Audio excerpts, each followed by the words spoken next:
Suasana duka menyelimuti Rumah Sakit Bayangkara Muhammad Hasan Palembang pada Jumat pagi. Keluarga korban kecelakaan bus ALS terus berdatangan untuk proses identifikasi jenazah. Salah satunya seorang ayah asal Bogor yang datang memberikan sampel DNA untuk memastikan identitas anaknya yang menjadi korban kecelakaan maut tersebut.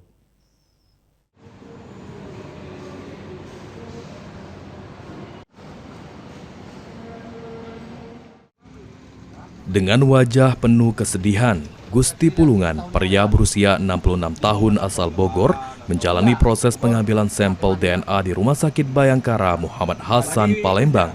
Tes DNA dilakukan untuk memastikan identitas anaknya, Zulham Effendi alias Maleh, yang diduga menjadi salah satu korban kecelakaan bus ALS.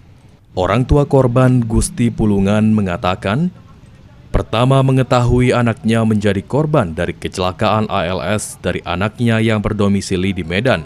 Kemudian pihak dari ALS juga memberitahu bahwa Zulham menjadi salah satu korban meninggal akibat kejadian tersebut. Selain prosedur DNA, Gusti mencoba membantu tim medis dengan memberikan keterangan mengenai ciri fisik khusus yang dimiliki Maleh. Berdasarkan ingatannya, korban memiliki ciri pada bagian gigi. Gusti mengaku sudah 3 tahun tidak bertemu dengan sang anak karena sudah tinggal di Medan. Meski harus menempuh perjalanan jauh dari Bogor ke Palembang, dirinya tetap datang demi mendapatkan kepastian nasib putranya. Lagi kerja? Ini tes DNA. Oh, tes DNA. Apa saja yang diambil Pak tadi? Cuman ini aja air apa tuh namanya? Oh ya, oke.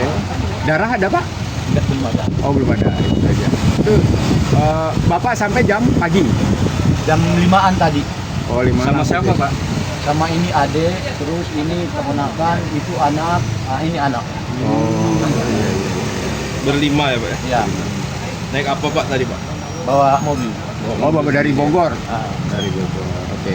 Gusti berharap hasil tes DNA dapat segera keluar dalam waktu dekat agar proses administrasi selesai dan jenazah anaknya bisa segera dibawa pulang untuk dimakamkan secara layak, yang rencananya akan dimakamkan di kota Medan. Hingga saat ini, tim kedokteran forensik RS Bayangkara Palembang masih terus bekerja mengumpulkan data postmortem dan antemortem dari keluarga korban lainnya untuk memastikan seluruh jenazah teridentifikasi dengan akurat. Ilham Wahyudi, PAL TV.